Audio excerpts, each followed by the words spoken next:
Basketball Ireland. I'll do that again. Hello, Niall. My name is Turley with Performa Sports. We're an Irish-based sports analysis company. We're very proud to work with Basketball Ireland. I'm personally very passionate about player development and how we as coaches can maybe help empower players to do a bit more themselves. So being less passive in the learning process. And we use analysis really as a facilitator for that, a teaching tool. And very simply, what we try to do is find the evidence to back up what we think or to make a point, and provide clarity so players can see what we see. And I suppose in a roundabout way, give them a way of showing us stuff back, trying to link the two together. So what I'll do is I'll give an introduction and then a demonstration of the Performa sports system. And we'll just chat as we go through. So I know you're with the under 16 girls, and you're coaching the ensemble and men and boys, so that's good. Well, so as a platform, Performa Sports has got two parts. Okay, so it's one system with two main elements. The first part is it's an iPad application, so it means you can tag things live and post work on the go. So on game day or training sessions, you're capturing information data. And then as a coaching resource, it's almost like a playbook. You can bring it with you, so courtside, on the bus, on the plane, when you're traveling, whatever it may be. So you can make use of time to show players things and get them to show you stuff back. The other part of the system is a cloud-based platform. That means that the two work together. And the purpose of the cloud platform is really to facilitate sharing. So when you're not with players, we appreciate that contact time is a barrier because it just takes time to teach things. But when you're not with them, how do you still engage with them? When you do have them, your time on the court's quite precious. So how much of the time is actually spent teaching, prepping, reassuring, setup? So we're trying to get a rebalance in that. So when you're not with them, it means you can share information with them. So in this case, it'd be video and data. In terms of video, it's normally what we call playlists, so compilations of clips of things you want them to look at and study, either of themselves, individually, maybe within a unit, or maybe opposition if you're looking at some things to learn from other teams as you're playing. But it means that you're not with them, you're actually getting to do homework, for want of a better term. And then when you're back into a training session, if you're working on a set play or some sort of defense, it means they have a bit of preparation and awareness of what they're going into. And it's interesting, that's particularly important on the girls' side because females tend to be much better at theory than their male counterparts. Males tend to be pragmatic, who let us make mistakes, learn from it. Girls tend to want the reassurance of know what it is they're getting themselves into. Otherwise, they'll want the justification for what the drill actually leads to. And that sometimes comes with reassurance and confidence, which is maybe their makeup and their preference. So it can be used in different ways, but really outreach and connectivity when you're not with them. So what I'm going to do first is I'm going to run through the iPad application, how it works, just tag some events, come back out of it, how we work with video, and they're the two main parts of it. Can I ask a question? Just is it just an iPad application, or is it an Android version too, or is it only iPad demand? Or at the moment, it's only iPad for the actual data collation. We have looked at Android, but at the moment, its processing strength isn't strong enough for the amount of stuff that we put through it. And the cloud stuff is basically non-device specific. It just means you need to have an internet connection to do it. So normally through your phone or some sort of device like a laptop, something like that. Okay. So you can see here we have the screen set up. So this is the iPad application. Games, teams, videos, and playlists. This real simple navigation. And then these list icons around the perimeter. They're shortcuts really to do things within each of these sections. There's also a refresh icon in the bottom left. And that just means that we can pass data in real time between devices. And you can work with them by Wi-Fi. So you can turn it on airplane mode, or you can work with no internet connection. It'll still work and operate for you. It just won't be able to pass the information or back itself up. So when you come back into a Wi-Fi enabled area, it'll know it can be seen. So the cloud will pull up the latest game, the latest player. So the cloud platform builds a database, and it's your central repository of all the information, if that makes sense. Yeah. So I'll always try to be the latest version it can be. So I'll do initially here is create a game and tag some events as we're working my way through. So if I miss anything or go too fast, give me a shout. No worries. So at the top we have the plus symbol. Okay, so we have a team set up already, so I'm just going to go into the game. So I'll hit the plus symbol, go new game, It'll always presume you're the team that's playing. So in this case, we have some demo information from one of the Irish men's senior games. And let's say we put in Malta as the opposition. You'll see it starts to remember characters to preload the game. So you press this icon to complete that word or phrase. And you can put in the location. So I'm just going to make this up. Yeah. Location, competition, I'll just call it friendly. But obviously you have your competition names, etc. You can amend the date because this could be two opposition teams you're doing opposition analysis of. And then these two options allow you to set up some of the parameters around what you're looking for and what the game is. So in this case, this is where we can set the number of intervals, of which we've 4, the duration of the intervals. So we've set these at 10 minutes. And if you're doing a training night or something like that and you're doing less, you can do things like that as well. It'll default to your 5 players on the court. And then the other option here is your template. Basically, what is it that you're going to tag in the performance?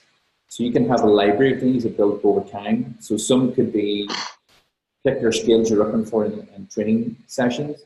But for game to game, we'd recommend having a consistent set of events you're going to track because you want to see progress or trends or gaps. And it's easier to compare like with like, but if you change it all the time, then your data is sort of skewed, so it's not comparatively similar. Yeah. So if I open this event template here called Basketball Demo, you can see that we have some events listed. Now, the terminology and phrases, it's your choice. These can all be customized to suit. So we have things like a field goal, free throw, rebound, etc. But you can see that we limited to 8 max for live. So we're watching the game. These are the main 8 that we're looking for. To the right, there's a list icon. So you can press and hold this to reorder them or drag them out. Okay, so it means that you set up your library, but from your library you pick what are you going to use for either in-game, which is the live portion at the top, or post-game, which is afterwards. Yeah. So live is 8 as a max, but you need a minimum of 1, and then post is unlimited. The way to try and think of how this works is these are what we call critical incidents. And if you imagine still water, so if you tap still water, it's one of these major incidents in the game. And all of these are pretty easy to see. But it's the ripple around those major incidents is where we tend to get the coaching detail. So what was the pre or the post of the incident? Yeah. So your turnover or change of a possession, what happened immediately afterwards, how did that occur, what were we exposed, a shape, a line, a screen, whatever it may be. So these, in a sense, become shortcuts to find finer details after the game. Because if you think about it, when we tag the game, we create a timeline from when the referee blows the whistle to start each quarter. And we match that to when the video records the video right through. So we put the 2 timelines on top of each other, and means that we can jump to any of those incidents and see them straight away. And you can choose to invest your time into more of the build-up play to watch how you created it, or the consequential play of something they did against you. So these are shortcuts to maybe, well, certainly to make your time more efficient. So the structure we have is an event, such as a field goal, and then what you do is you assign the outcome. So what's the outcome of that event? So in this case, we use wording and language such as 2-point made, 2-point miss, 3-point made, 3-point miss. Okay, so you can call them different things, but this equates to the scoring. And then we have a third panel.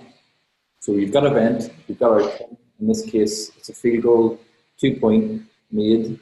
And then in this screen, we can add a bit more value to this outcome. Now, this is where you sort of need to put your coaching hat on and think about how you value things, not just in the game, but in terms of performance. And I want to emphasize maybe points you're working towards. So the first point here is what we call a PSR. It's a purely subjective weighted score. So you as a coach, how important is this type of outcome to your team? Okay. So it means that we can rate things from say -3, which would be a real negative, to 0, which is neutral, so it's just an incidental part of the game, or maybe not something you're emphasizing at that time, to, in this case, a score of 2 and matches the score value. But you could give it a 1 or 3, whatever it may be. That will create a score for the players based on the things they do. Remember, you're setting this up for each of the events, and also generate a team score. So this is a performance score, not the scoreboard. So even if you can look at the value points and maybe emphasize learning where you're going to develop from. The next point here is what we call pattern notification. So the reason we included this was that if you have someone tagging the game live, their whole focus is on the game. And it's not until they see a break in play or some sort of stoppage, that their brain can actually look at what they've just done to see, is there a trend? You can't process the two things at the same time. So what you would do is you would tell the system what is a pattern to you, and basically something that's demo here, but what we can do is we can set a pattern based on 2 points, repetition and time frame. So how many times does it have to happen, and within what tenure of time? And that could be used as maybe something you're working towards in a target per quarter possibly, or maybe a sign of dominance or momentum for the opposition. Yeah. You can assign the outcomes to someone in your team or someone in the opposition, so this way. But 99% of the time, we leave it at the home team because we can allow you to tag both teams, and I'll show you how that works when we do the live tagging. Points for action is just your scoreboard, so obviously a 1, 2, or 3. And then the pitch locator is where we can mark events on the court, okay?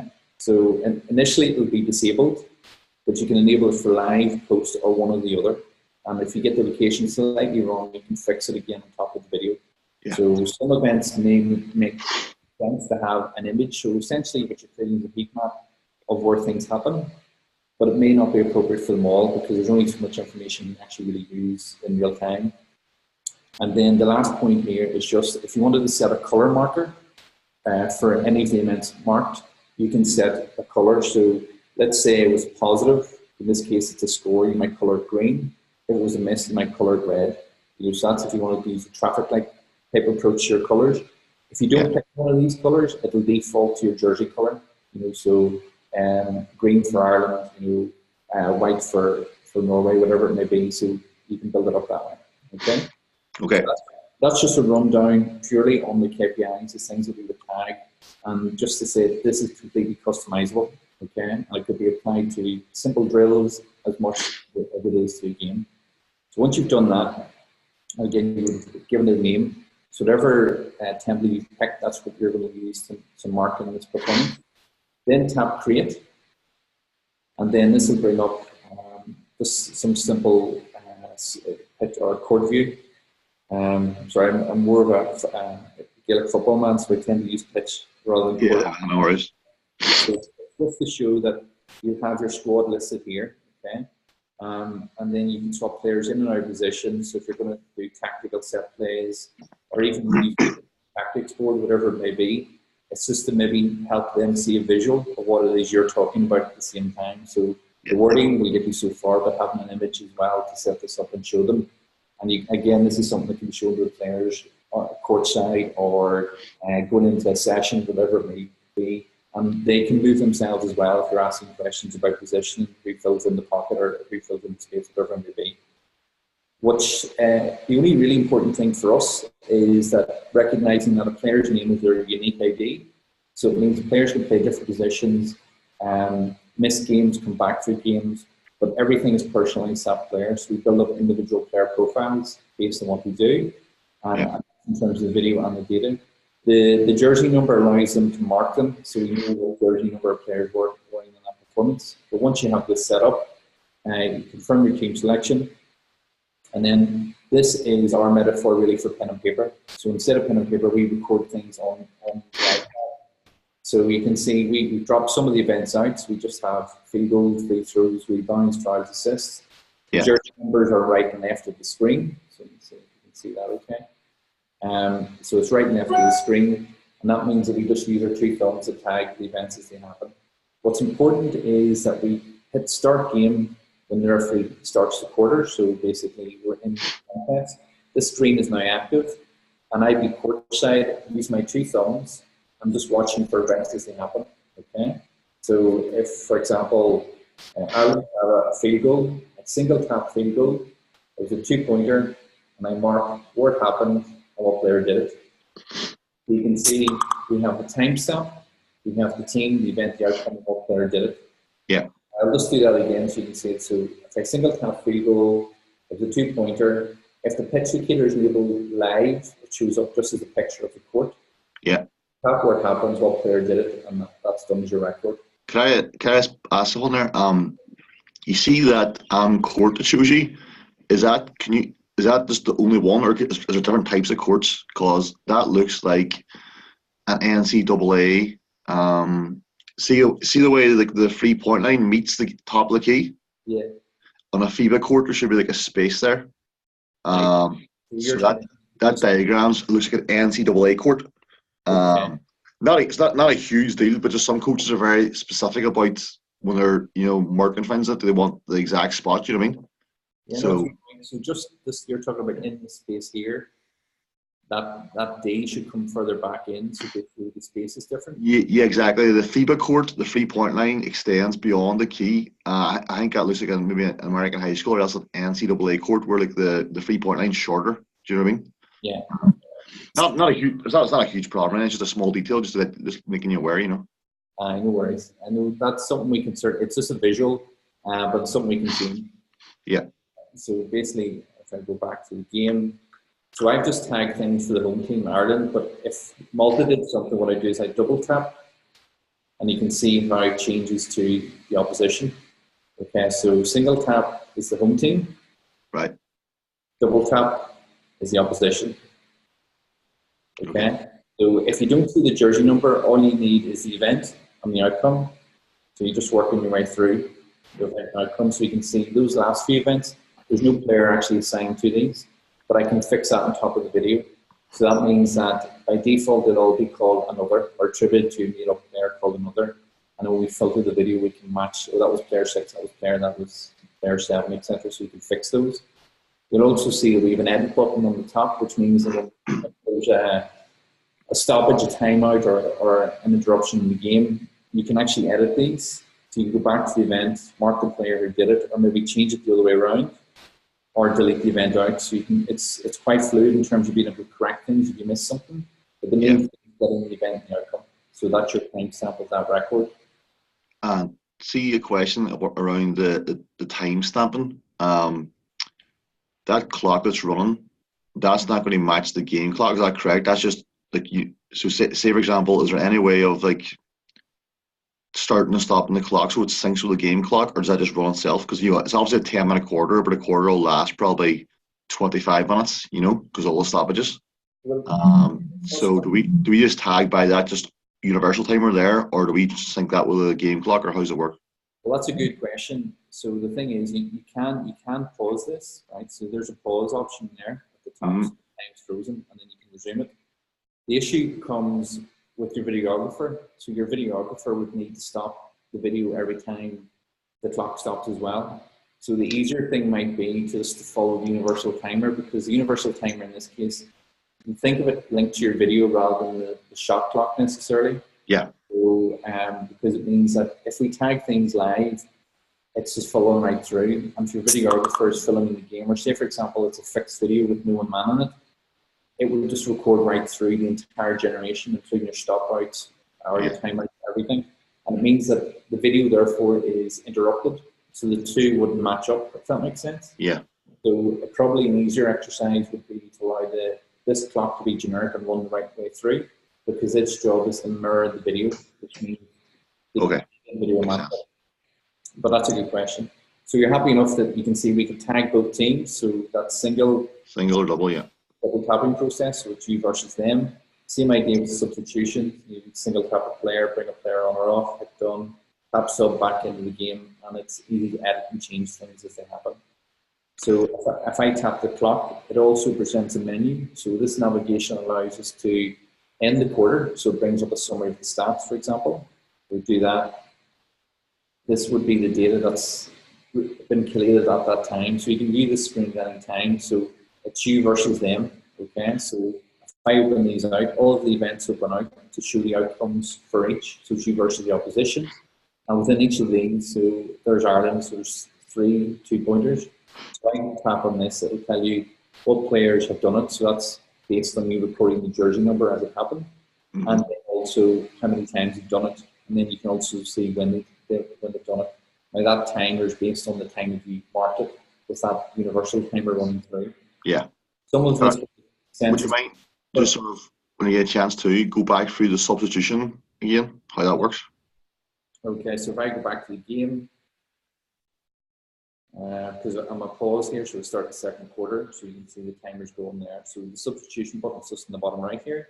Yeah. If I tap it, these are the jerseys that are on the court at the time. So if I'm going to replace number 6 with say number 15, I just repeat define player 15, hit done, and you can see that this jersey now is swapped over to number 15. Tap the sub button again, so it just lets you know that you're exiting that, and then you're back into the game.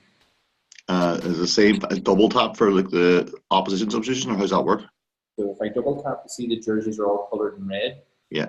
Over here is player 2, there's no number 15. So if I take off player 2 and bring on player 6, hit done, tap the sub again, and you can see that Malta now have number 6 on the court. Okay. Okay. And then in terms of your pitch view, so you've mentioned that as well, you can jump to this. And it's basically just plotting the points on the court. So these are simple XY coordinates, but as a picture, it's still the same data you're measuring, but we're just showing it as an image, and sometimes that can be quite useful for players to see the context of things they do or where they do it. You can filter these, so it can be one team or the other, or it can be a combination of multiple events or different outcomes. We only have some sample stuff here at the moment, but basically I could choose one team. Obviously these are Ireland events, these are field goals, and they scored all 3 of these. So player got 2 of them, player 7 got 1. You can filter that by the player individually or by the game period, so depending on the quarter or the third, and that builds up over time. So you can build up quite a concentration, which can look confusing, but the thing is you can filter down into either by a player, an event, a team, or a quarter. So you can sort of filter that as well. Yeah. Happy enough with that? Sounds good. Looks good, yeah. Okay, so I've come out of the game completely, and I've gone back to my home screen. So that was just the live tagging and seeing a data report, which is a graph and a pitch locator, so an image of where things happen. And then I'm going to go to the game section here just to show that we use the competition name to create a folder for each game. So this can be useful because you build up lots and lots of games over time. So you play different tournaments or maybe in-house games, things like that. So this friendly game was the one that we created, and you can see it's got the green writing underneath, which means I didn't finish the game, but I can go back and resume it. Okay. And these ones are ones that we've done before. So if I take, for example, let's say take the multi-game, you can see that this game was tagged. So there were 355 events tagged in the game. These are all the timestamps that these events had. So they're all individual. So I can scroll through these. But because we have matched the data to the video, it means that when we select a clip, it jumps directly to that clip. Yeah. Okay, so what we're trying to use is, the approach we have is the data is the measurement, and the video is the how and the why. So rather than having to cut clips, which would be quite a traditional way of doing it, we use the data to look at things that, well, did that happen a lot? Was that not enough? What does that mean? And we use that to draw our attention to certain types of events or scenes, and then we use these events to find the video clip. And it might be consistent faults or really good things that you want to reinforce, and you can find them very quickly and show that back to players. So you have the option of, let me see, move it up. So these circles on the right, these allow you to bookmark clips. So as you see a clip, there may be something of interest and you want to lift that clip out to send to a player, or just to keep on file to show to the group as some really good example to play. So literally all you do is you tap on the circle, so the check mark appears. So that means I'm going to grab these 3 clips, and this box at the top is what we call our action button. If I tap this, you'll see the last option here is add the playlist. Yeah. So I can give this a name. I'll just call spell. So that lifts those 2 clips out. And if I go back to my playlist section, you'll see there's those 2 clips. But rather than the full game, it actually goes to the clips. And then that also mirrors that online in the system as well. So that when you're not with the players can log in and see that. But they have to be invited to be able to access that information. I'll show you that. So in the games section, it's just a breakdown of the game itself. Based on the events, you can filter these by one team and the other, or a particular event or multiple events. You can look at the stats for the game, so you get a breakdown of this as well. Again, all of these screens are intended to be interactive, so you can drill into them in terms of the who and the timing. The graph view is a bit more detailed than the example I showed you earlier, but it's the same idea. Each event can be opened out to show the outcomes comparatively against the opposition. Some of them make sense as a percentage because normally you would have targets going into a game, and then some of them make sense as numbers. The pitch view, as you mentioned earlier, we'll look at maybe the design for the correct federation format, but it starts to build up a picture of where things are most likely to happen. The colours can be either positive or negative, or you versus them. And again, you can filter one team or the other to try and break it down a bit further, or by the quarter, for example. So you're filtering or distilling the information into things that are really So the other option here we have is if I go back to my main navigation and go to teams, same idea, but this is where it's all done by player. So you can see player photographs are just added to add a bit of personalization. And the blue numbers to the right of the names, they're the number of events that players have been tagged in. So the more games you play, naturally the more these will increase. If I take a player like Travis Black, for example, you can see he's got 60 events. There's a breakdown of them. These will also be online. But in terms of the video, it's all of his events. So we catalog essentially all of the events and the video clips to the player individually. So whether you're doing a simple motivational piece for a player, you could select some positive clips out to give them a lift, or some good examples of playing or things you need to work on, whatever it may be, but it's all done by player. And what you can do is, in terms of filtering, you can select one particular team or multiple teams. You can cross-reference that against the events that they do, or you can also do by season. So I only have 2 example games here, 2018, but if I had game footage from 2017, 2018, 2019, you could actually select games over time and look at the progress of the player over that period as well. Fundamentally, are they teachable? What progress are they doing? And also maybe show them things they've achieved as well, so they can remember where they were to where they've come to. Yeah. In terms of the videos then, so there's 2 options with videos. So videos can be local, and that means they physically exist on the iPad, or videos can be online, and that means one cloud system. So to be online, you need some sort of connectivity, 4G, 3G is fine, and it streams in the video directly to the device. And these ones, over time, will start to take up some storage space. The video is always going to be the biggest media or file type you'll have on your device. But you can see the videos that we have here, they're all around about 400 megs. So the file sizes are reasonably small and manageable. And the data file is quite tiny. So it's compacted data, so it won't have any, it will take years of data to have any sort of impact on the video, or sorry, and we back it up remotely anyway. So I'm just going to show you the video and how it works and what we can do with it. So if I take the multi-game again here, you can see when I choose a video, it has the numbers beside it, which means I know the data links that video. And the call to action here is post-game analysis. So if I select this, you can see the events menu on the left allows me to review any playlists. I can create more playlists. I can filter all events and review them. Or hit the shortcut and the sync status to show me that, okay, there's data and it's linked to the video. So if I look at the playlists here, you can see there's the 2 that we created earlier. So those 2 clips. We can reorder the clips. So for example, you may have good, bad, good, create a sandwich type approach. You can individualize the duration of the clips. So if I want to maybe put a longer scene at the end of this clip, I might drag it out, set that, and then that means that clip is slightly longer than the other. So that means you can set a universal timeline. So all the clips are maybe 10 seconds, 5 seconds, whatever it may be. But some clips have maybe periods of play or possession, maybe 30 seconds or 40 seconds. Sorry, can I ask a question there too? Say number 12 there, it's a 2-point shot now. So I tap it, number 12, 2-point. Will the clip automatically start like 3 seconds before that, or how does that work? Do you know what I mean? Because obviously if when I press it, it's just happened. Do you know what I mean? Yeah. So there's by default we've a 20-second window. So 10 seconds before, 10 seconds after. Okay. But you can personalize that. I personally work off a 5 and a 5. Okay. Like you've got a 10. What I do is I have a 10-second window to look at my scenes. But 10 seconds is quite a long time in a game of basketball and in most sports. So just to show you how you can set that up, the settings icon, the cogwheel on the top of it. If I tap this, go to my video settings, you can see how we can set the pre and post rule. So this is a case of dragging it out longer or shorter. So I use a 5 and a 5 because that's more than enough for me. But by default, when we start, it'll be 10 and 10. But you'll find that the events that you pick tend to be the obvious ones, so you can see them quite quickly anyway. So if I set that, what we can do here is filter all the events, so we can drill down by team or by event. Or what we can do is we can take a shortcut by team. So if I go to Ireland, team stats, these are a breakdown of the events that they were recorded doing.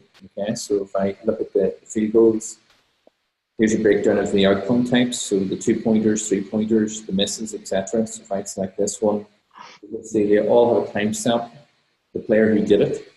And then if I select one, for example, it jumps to the clip, it plays it for me. So that'll run through each time.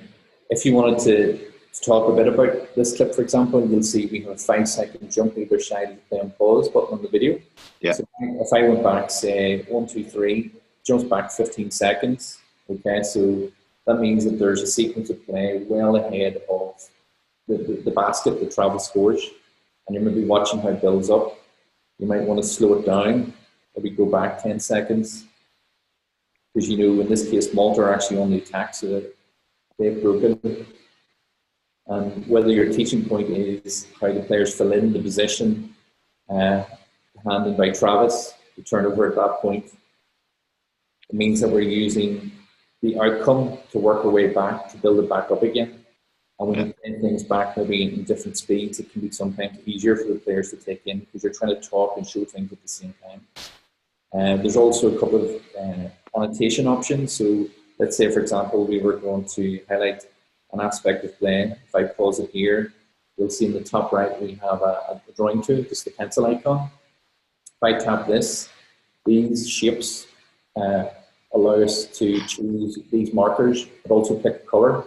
So if I choose a circle, you'll see a color palette presents. Stroke your finger across or slide it across, pick the white in this case, and then what you can do is you can start to highlight players in terms of position, whatever it may be, but it's what we call video teaching. So you're trying to draw their players' attention to something in a set play, for example, or a position, tactic, or even getting them to show you stuff back as well. So you have the visual. The main thing is the visual just means it's a common discussion, a common dialogue. So you're talking about the same thing. And it can be a good way for a coach to allow a player to show you something back. Yeah. We can also cater for more than one camera angle. So you can see in the top, this quad box. If I select this, we could jump to a side-by-side view, a 3 view, or a 4 camera grid view. To switch between that, again, it's in our settings icon for videos. If I choose the 4x, you can see it jumps to 4 camera view options. But again, it just depends on your resource and what you have set up. If you have a camera view, maybe that's courtside, so like this type of view, you're seeing the skills of the game. If you have another camera that's maybe behind the court looking down the court high up, you might get a more of a tactical or lines type view. Yeah. Some here, I suppose you have the advantage that basketball indoor in arenas and facilities, so you can sort of position cameras in different angles and not worry about external weather and things like that, as long as you have natural height or elevation.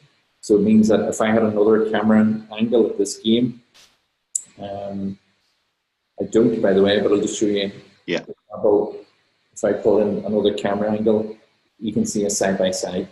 But you really want to maybe try and have the second camera angle at an interesting perspective or different angle, just to show you a different, maybe a 360 of the scene as opposed to just being the same angle again. Yeah. Or maybe you compare a clip of you doing something against the opposition. You could use it that way as well, for example.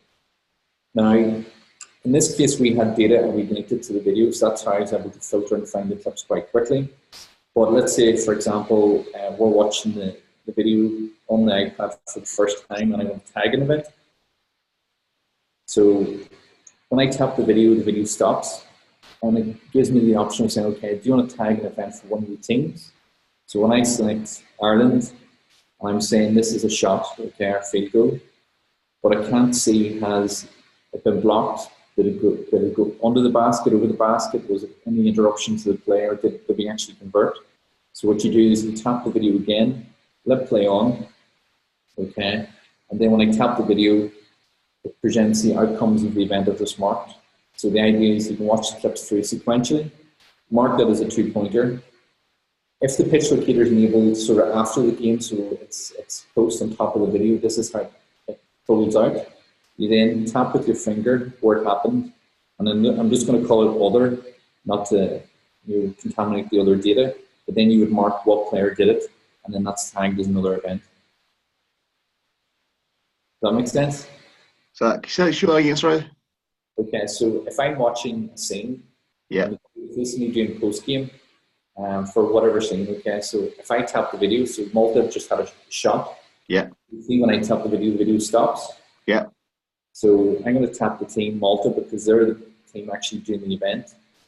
Big goal, but you can even see in the video footage in the background here, you don't know does that go in or not. I have no idea at this point. So what I do is I tap the video itself, let it play on. Okay, now it was a miss. Yeah. But also we drew the foul, so that's one event, and you mark it against the player. Okay.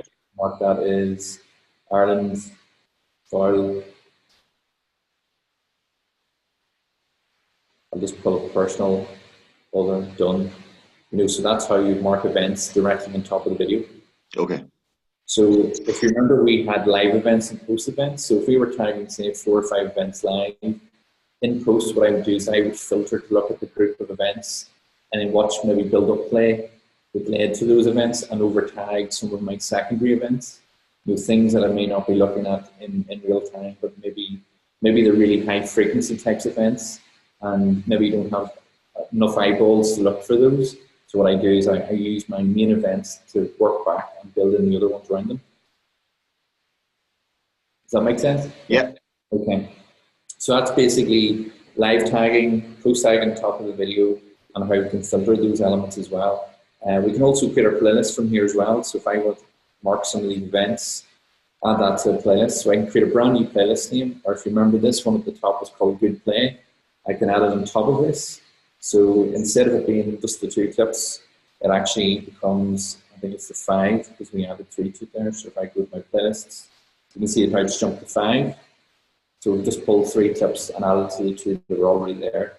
And again, you can run through these. You can personalize the duration of these clips.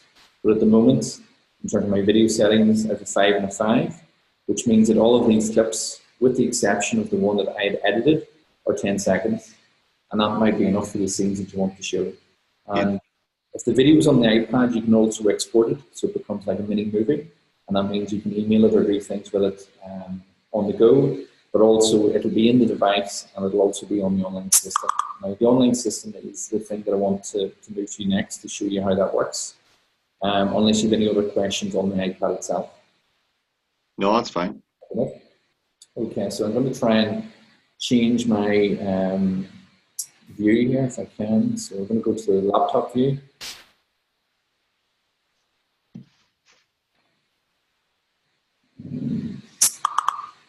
Okay, so hopefully you can see a different screen. Yep. Okay, so this is a web browser view, so it's cloud-based, which means it's any web-enabled device. It'll be responsive to those if it's on a smartphone or a tablet or a laptop. But really, this view is our dashboard. Okay, so how we reach this, the URL is app.performasports.com. So you can access that through our website or just type that into your browser and use your username and password. Yeah. Any data that you create on the iPad, if there's Wi-Fi enabled, it will push the data automatically here for you. So that will be done in real time or later on when it can connect. But this dashboard view is what you, the coach or the analyst, will see, but not the players. Because under the hood, you're going to have a lot of data. But this is a way of filtering the data to look at scenes based on maybe a date range. So you look at actually specific dates, whatever it may be, or date range.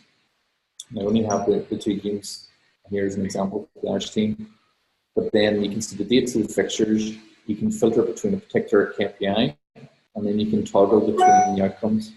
So if you had enough games, you start to see maybe a data trend going up and down based on things that you see as positive or negative.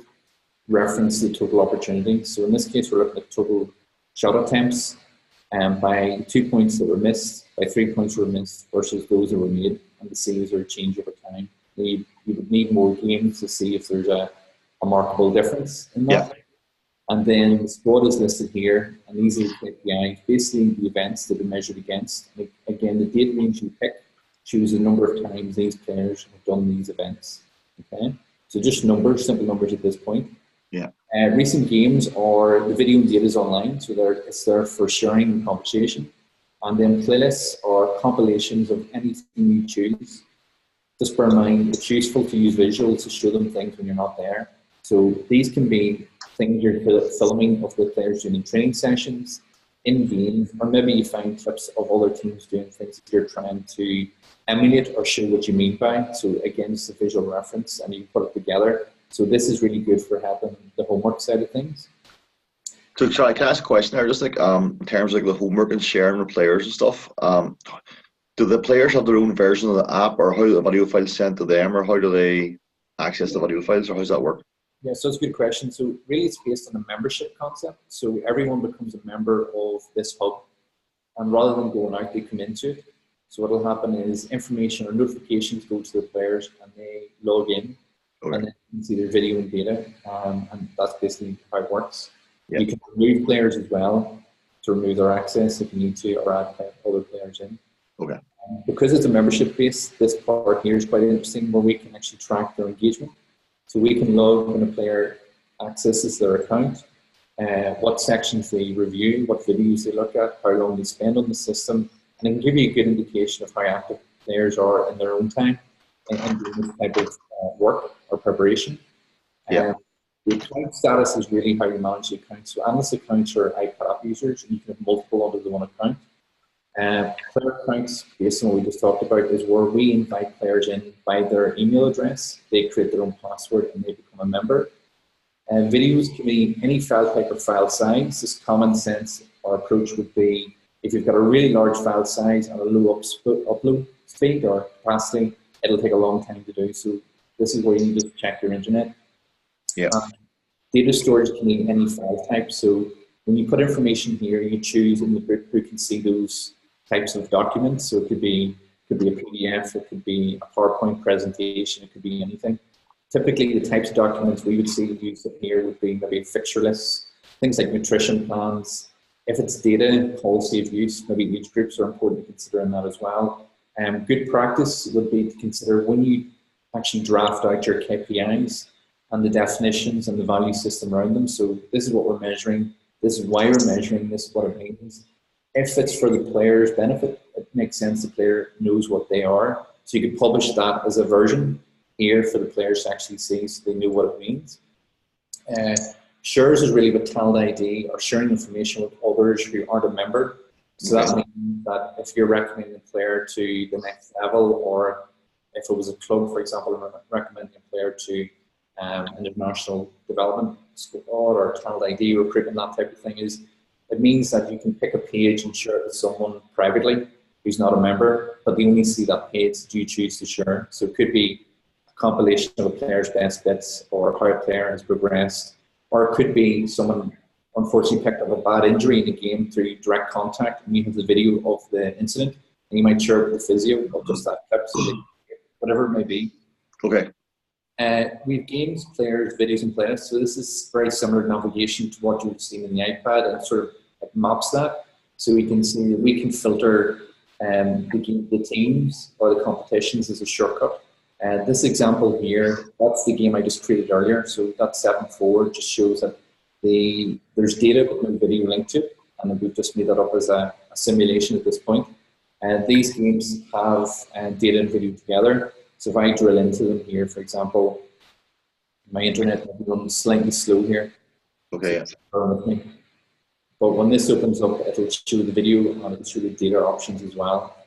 You'll see across the navigation, we can print out a report, an analytics report as well if you want. We can list the share option and there's the analytics also. So you can see here that this Ireland-Norway game, you can edit how long or how short the clips are. So that's your lead up to the scene and how short you want them to be. You can have a play all single player loop. All that means is that if you play all as a default, it means that all the clips will play in sequence. Single plays means you have to click each for it to work. And loop means that it starts from the end and goes back to the start again. Yeah. We can filter by the event, the outcome, or the player. We can look at the Irish team or Norway or both together. So it just depends on what you're looking for, or you can watch the full video as well. So if I just pull up that feelings 2.0 here, you can see it jumps to a clip. Now we've over-exaggerated the lead up by 2, by 10 seconds. Sorry. You can see the same. So if you want to go back over that, okay, and there was something earlier in the play, what we can do is we can ask a question. So at this point here, we'll ask a question. So literally, I'll ask a question just as an example. The point here is that you're not with them, so you need to, rather than give them the answer, ask something that prompts a response. Yes. So if I was to post a question at that scene here, it means that the players who are members, it becomes like group chat. Okay, so they can talk back and have a discussion with you or between themselves. So we've looked at social media as an inspiration for this, because this is what players use anyway.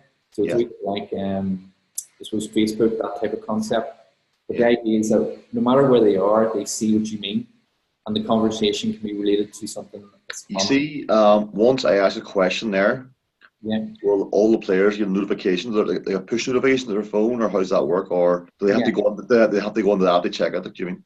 Yeah, so your first point is spot on. Basically, it's like a push notification. So any players that are a member will get a notification that you've prompted a question about this game in this scene. Okay. And then what happens is, normally from their phone, they'll give you a quick message back, or they'll contribute to it, or at least you'll see that they've seen it. And whether they respond to it or not, that's obvious enough if they don't. Yeah.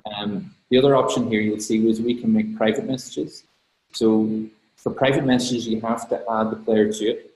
So if I go click all players, I've just some sample accounts here, but let's say we're doing a private message to Travis. Because you select the player, and it means that in this scene, we're just having a one-to-one conversation. So this is a private message. Now, it could be a critique, or it could be a well done, or whatever it is, but it's something you as a coach have decided, okay, it's better not to put this in the public domain. This is just a private one for us directly. So no other player sees this. It's just you and the player, but it's about that particular scene, whereas this is public. Does that make sense? So that allows you to extend some of that conversation, and then they can respond back. If I click on the analytics, this is where we do a simple data breakdown. So we've broken the game into tens, but this is just showing these are all our events versus the opposition. And it's really to see in these time frames, is there an indication of when maybe we were dominant, maybe when we were susceptible to attack or weak, and just to see is that consistent as a drop off.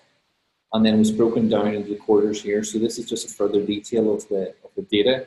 So you have the event, the outcome, the number of times it happened, the event, the outcome, number of times it happened for both teams, and then you can drill into these specifically. And again, the graph at the top just gives you a visual as to, well, is the time period a consideration or is it a factor? The PSR, remember we talked about subjectively weighting? Yeah. Now, again, this is only a demo count, so we've only made up a few events that are some are negative, some are positive. You start to see the score pulled through here per quarter, but this is based on all of these events tallying up to a score. So some will be 0, some will be +1, +2, or -3, whatever it may be. And it's you versus the opposition. And you're trying to use that as an indicator of performance to say, well, what performance value was there versus the score versus the opposition. And then if I scroll to the bottom, you'll see we do it by player as well. So this is individualized by the player. This is their own PSR.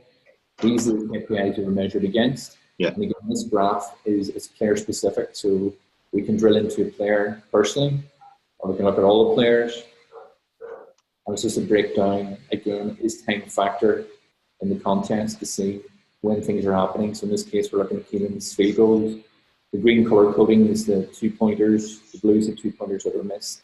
3-pointers made, and then 3-point misses as well. See how closely they're in proximity of each other, and did they go a sequence of bad attempts, and that knocked their confidence or whatever it had been.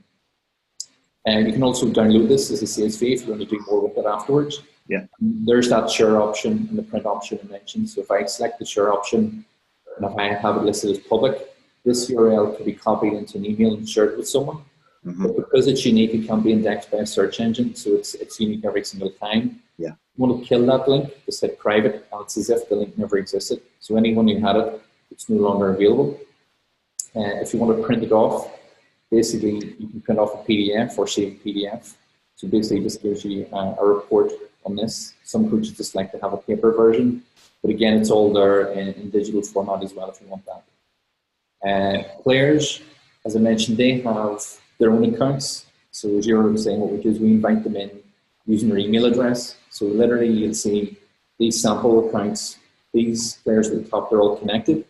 But if we need to, we can remove them. So removing a player does not delete them, it just removes their personal access. So if a player left for a season, for example, and came back, you may re-invite them again, but so there may be value in holding their data. Yes. You see that these players are connected, and the tick mark across the top means that they can only access their own data. So this is a default action, so you need to choose to uncheck it. If you uncheck it, it means that those players can see all the data. If it's left checked, it means they only see their own events.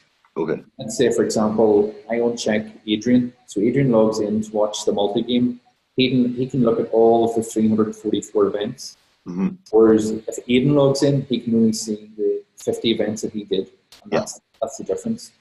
It's totally your call as to what you do with this. Some teams normally have a leadership group, and it may make sense for them to see what you see, so because they talk within the group.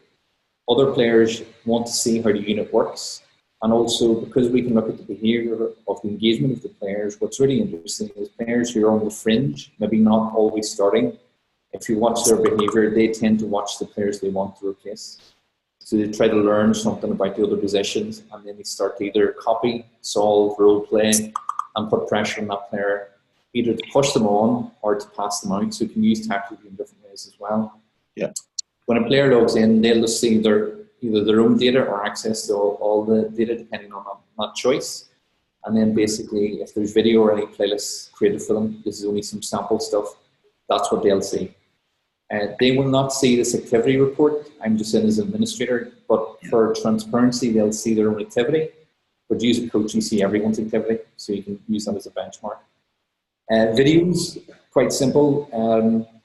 It's just a gallery for all your videos. So what we can do is you select the video, pick the file, hit upload, and you just get a simple progression bar appears, and the video is there for you. Yeah. Once the video is uploaded, you can see you can rename these. So you can open the video out further. This will give you some information on maybe how many times it's viewed. There's view count. You can click this text editor to rewrite the names. You may have a naming convention for how you name and date your videos, and that can be useful over time. And then also, if you are a coach or an analyst, you'll see at the bottom here, you have the option, you can delete a video out or you can download it. So that means if your videos are online and then you're working in an environment where, you know, I'm traveling somewhere, so I need a local copy, you may download this and have a local copy to work off in case you need it. Yeah.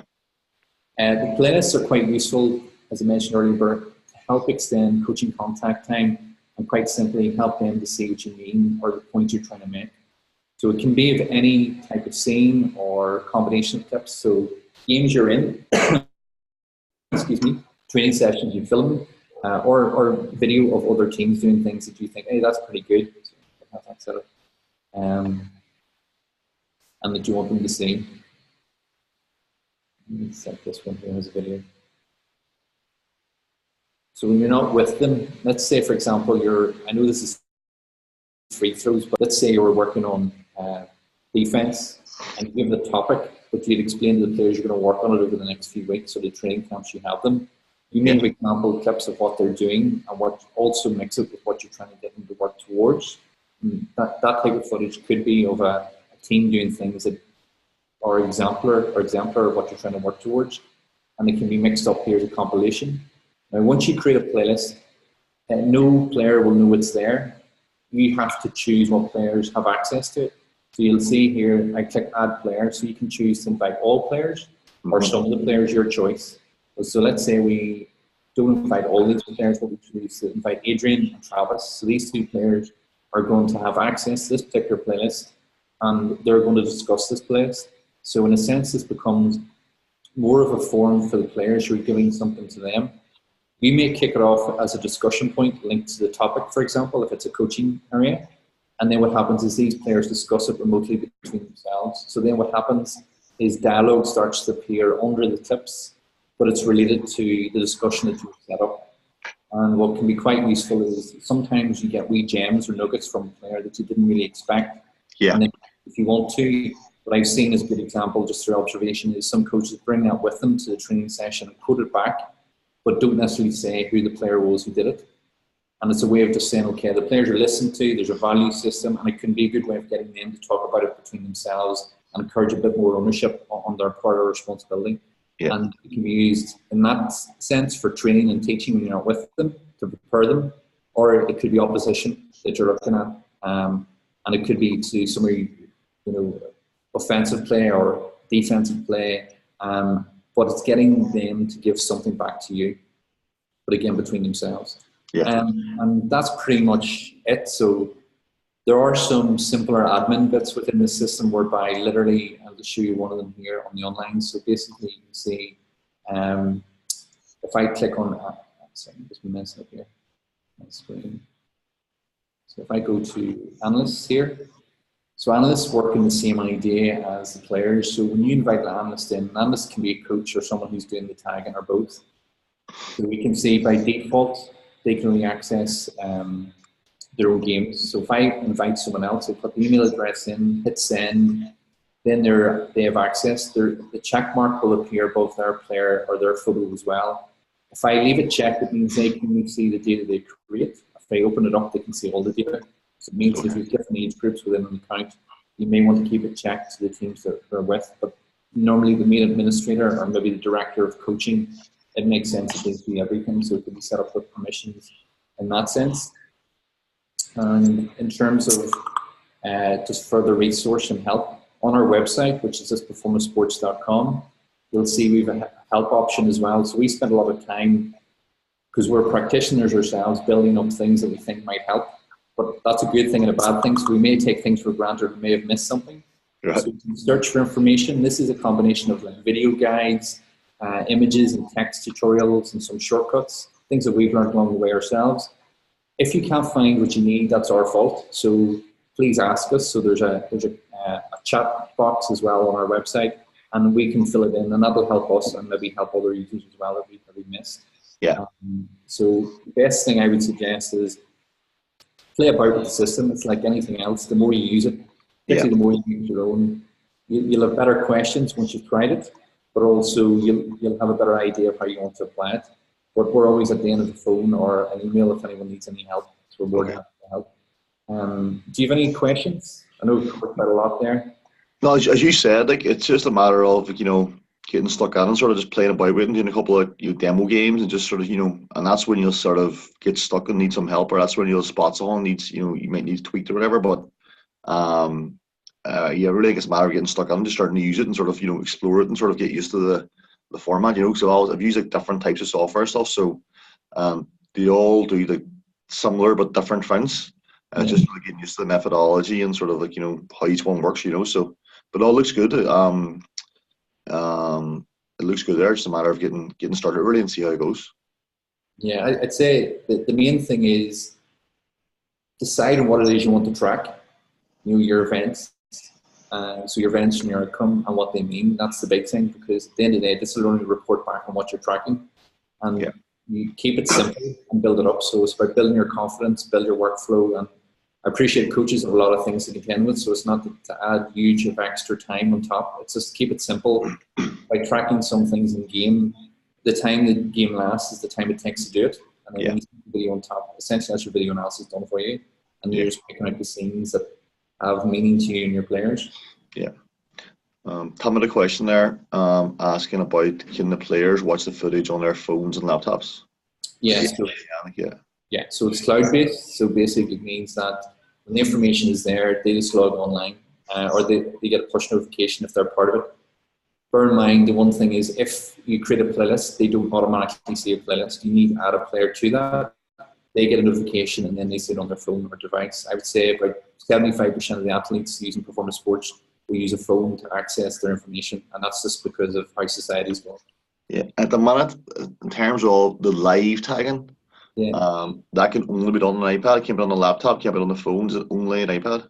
At the moment, it's only on the iPad. Okay. But the next thing we're probably working on is to bring some of that into an iPhone. Okay.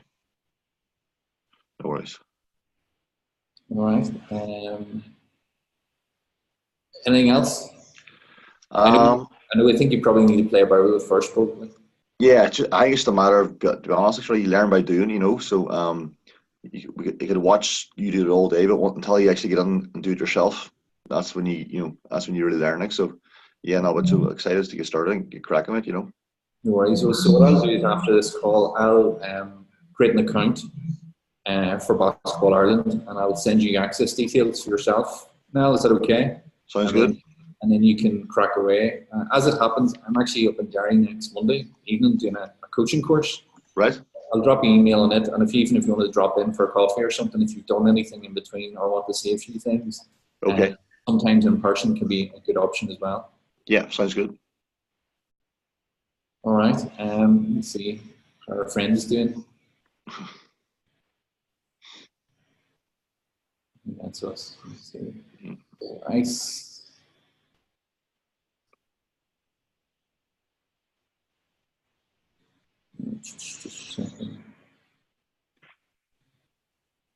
So that was Tim's question. Okay, thanks.